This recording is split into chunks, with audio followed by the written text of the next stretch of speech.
Hello students, since we did not have a class in the weekend, I decided to make this video for you as we were very keen in finishing the t-test.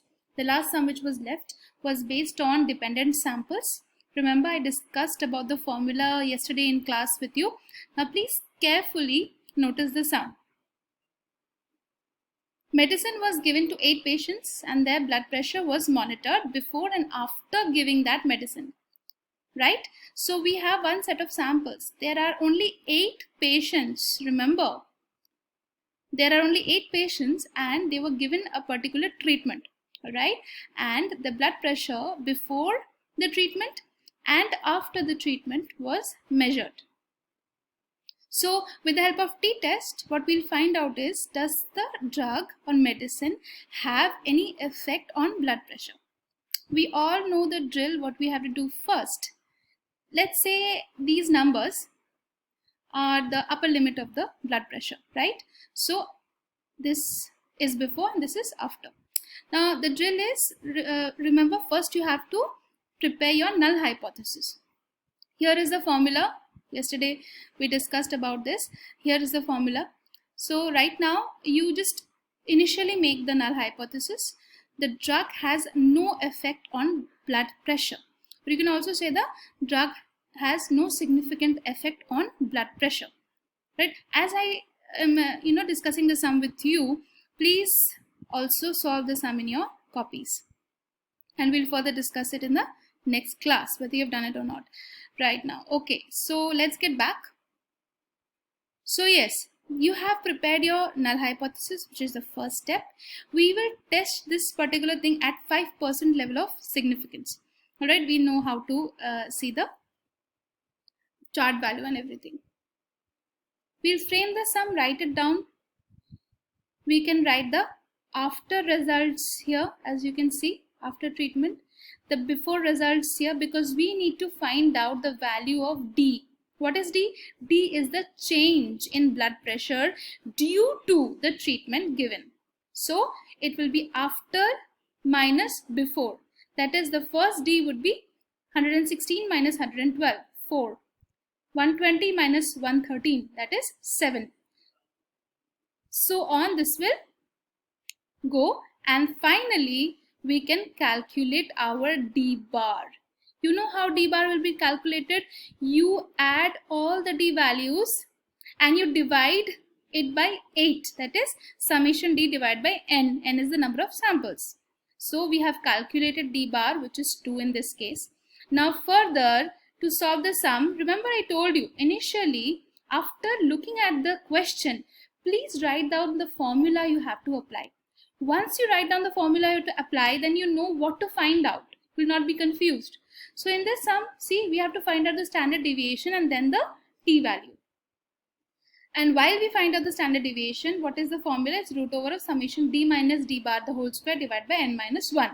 So we have to find out d minus d bar, right? So d bar we have already found out. Now we have to find out d minus d bar.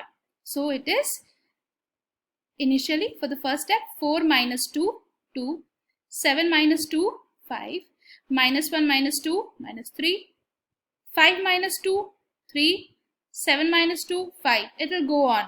Alright, so you have found out d minus d bar. Perfect.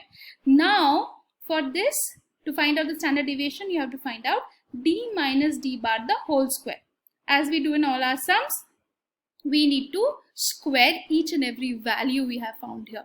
That is 2 square, 4, 5 square, 25, minus 3 the whole square, 9, 3 square, 9. Further you find d minus d bar the whole square, and then you calculate the sum of it. Because remember, to find out standard deviation, we have to put this formula, summation d minus d bar the whole square. So you have calculated the sum of it, which is 138 summation. So basically, after this particular step, you can right away find the value of standard deviation, okay, which is root over of summation d minus d bar the whole square, which is 138 divided by n minus 1. N minus 1 is 8 minus 1, that is 7. See, I have written here, to find S, see the formula, we are already seeing it. you have to divide 138 by n minus 1 as the formula demands here. So the answer is 19.71. all right, and then you square root it, so you find out the standard deviation, which is 4.43. This entire sum is in my Moodle account. I am sure you all have it. I had given you this Excel sheet before the internal examination. So fine, 4.43 is what? 4.43 is our standard deviation. After that, you have to find out the t value. So t is equal to d bar root n divided by s. So t is equal to d bar, that is 2 multiplied by root over n, that is root 8, because n is number of samples and what is n? N is 8. So root over of n, that is 2.82 divided by 4.43, that is s, and s we have already found out, 4.43. Fine. So you know how to find out your t value. Finally, I have received the value of 1.27. You will receive it 2. Please solve this sum. So this is your t value. So we have almost done 80% of the sum. Now finally we are left with 2 steps, that is finding out the t value, t book value, all right, and then further finding out the t book value, and finally comparing the book value and give a decision. So the book value you have to find out and then you have to give a decision. This you have to do, and in the next class, in the first 2-3 minutes, you're going to tell me what was the book value and then you have to give me a decision. I will give you a clue. Your decision will be, you are going to accept your null hypothesis. That is, there is no drug has no significant effect on the change in blood pressure. All right, so I'll give you a clue, that is the book value is going to be greater than the calculated value, and you know what is the drill after that. So compare the book value and give your decision. Please be prepared with your decision in the next class so that we can right away start with ANOVA sums. I will still like to make a video of ANOVA if possible. However, okay, you guys have a good weekend, and do not forget to solve the sum in your copies. Thank you very much. Bye-bye.